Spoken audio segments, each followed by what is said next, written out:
Hello, welcome to Statecraft Ideas and Social Perspectives Sociology in Newspaper series. In this series, we shall discuss daily news articles in sociological perspective and revise relevant sociology related UPSC mains concepts with the help of a newspaper on daily basis. In today's video, we have an article talking about hockey star's family facing casteist slurs. The article says police have arrested a man in Uttarakhand's Haridwar district for allegedly mocking and passing casteist remarks against the family of Vandana Kataria, who was part of India's women hockey team, which lost a semi-final match at the Tokyo Olympics. Soon after the Indian team went down to Argentina in the semi-final, two men allegedly danced and burst firecrackers outside Kataria's house in the Roshnabad area of Haridwar in a gesture of mockery. See, these people have gone to the extent of disliking their own country because of their casteist orientations. Now, if we analyze this particular article in sociological perspective, we have a unit called caste and society in paper 2. Under that, we have theoretical perceptions of Andhra Patel. In Andhra Patel's study on caste system, he has studied a village in Tamil Nadu and he has made his theories on caste system. Based on his theory, he believed that he adopted Trinitarian approach to study caste in India. What the Trinitarian approach is that casteism does not exist in isolation in India.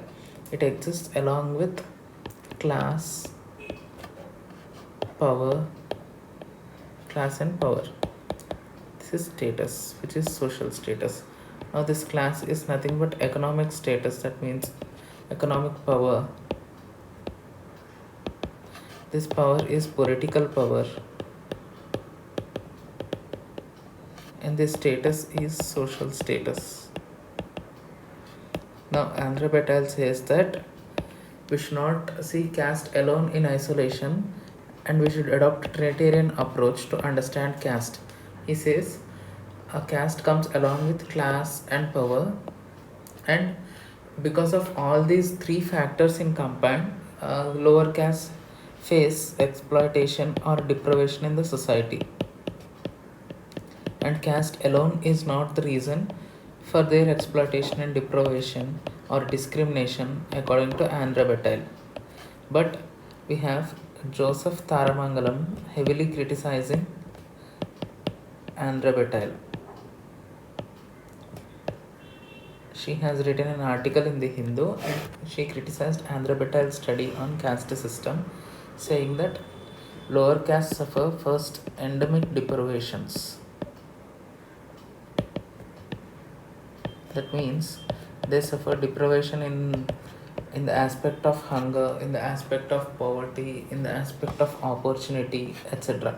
All these are endemic deprivations, and these cannot be explained by political power, she says. Second one is system of violence.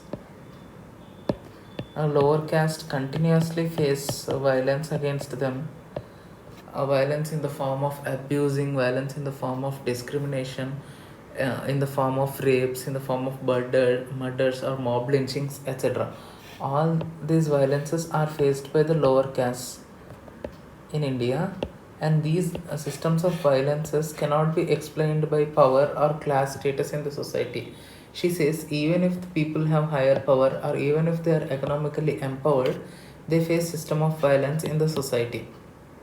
Now, this particular article is classical example of Joseph Tharamangalam's study because particular Vandana Kataria has already been empowered economically. So even then she is facing deprivation or discrimination in the society, and she is subject to mockery because of her caste. Now this is rightful substantiation to Joseph Tharamangalam's study. Another substantiation in the same paper can be seen in another article, that is Dalit girl rape and murder. Crime batch visits Paul. Now this has been in news for several days now. A Dalit girl has been raped and murdered, and this news Dalit girl has been raped and murdered in Delhi, and this has been hot topic for several days.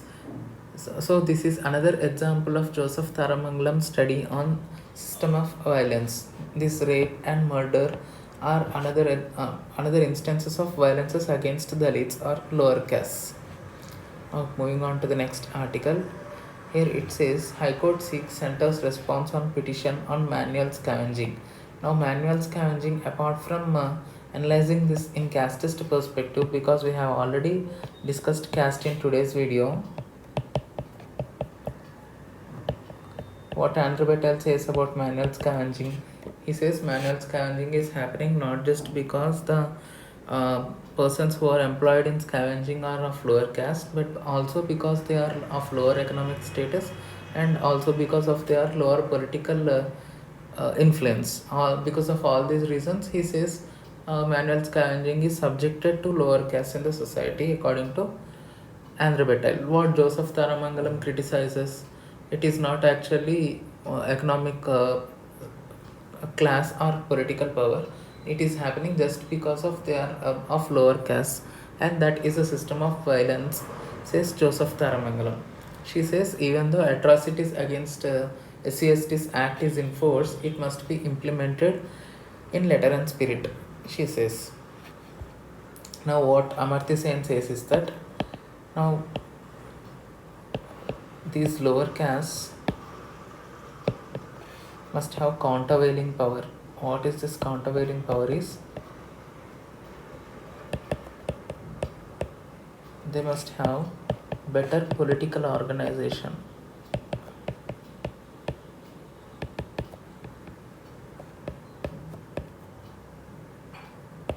To refute upper castes and empower themselves, says Amartya Sen.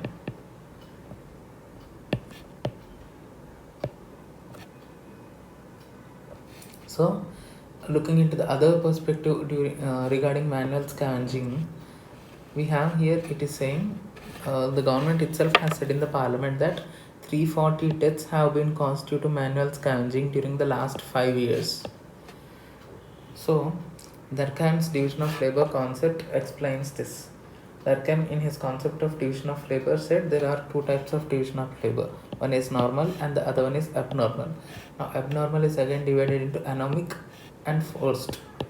Now, this kind of manual scavenging is an example of forced division of labor.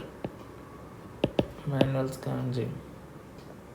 What that forced division of labor or manual scavenging leads to inequality of opportunity, because those people who are employed are not getting opportunity to get educated or to get employed, better employment. Because of that inequality of opportunity, there is and lack of meritocracy. So even if the persons who are employed in the manual scavenging, even if they are meritorious, even if they are capable of getting high scores in education or in any other field, they are forcefully employed in manual scavenging because of their lower caste. Now that leads to exclusion. Yes, they are definitely excluded from the society and alienation, and this ultimately leads to social conflict, according to Durkheim.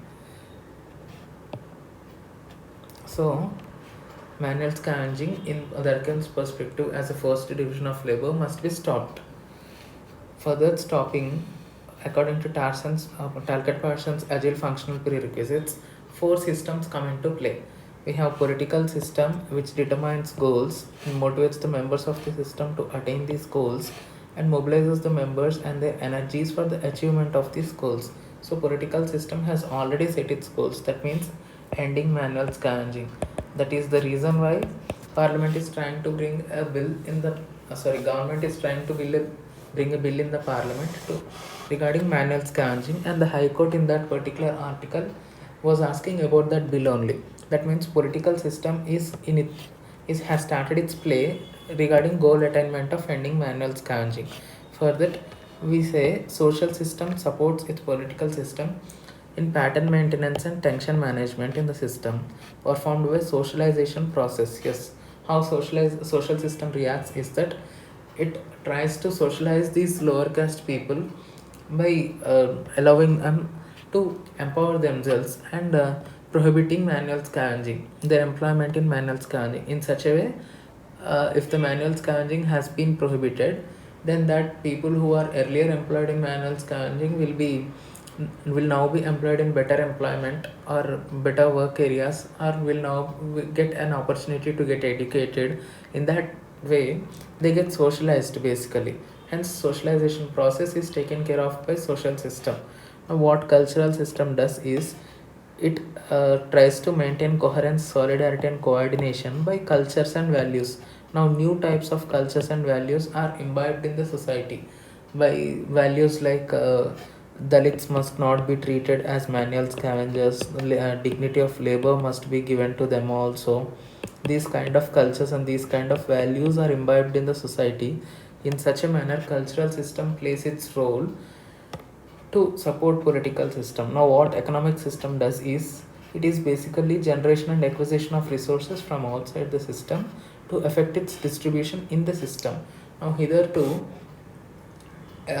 in the economic perspective, these manual scavengers used to attain their resources through manual scavenging. That means they used to gain their money, or they used to earn their money through manual scavenging. Now they'll do some other job, respectful job, and earn their resources or earn their money.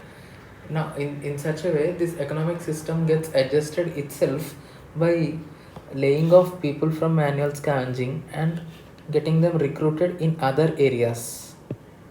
So readjustment is happening in terms of employment and labor force. In that sense economic system also plays its role to adjust itself to the new changes in the economic order. So every system plays its own role towards to reach their goals. In that sense, Talcott Parsons' agile functional prerequisites are highly relevant in this particular article. So that's all we have for today. If you like the content, please like, share, and subscribe to Statecraft IS. If you have any comments or criticisms, or if you have anything to say, please comment and let me know in the comment section. Thank you for listening. Have a nice day.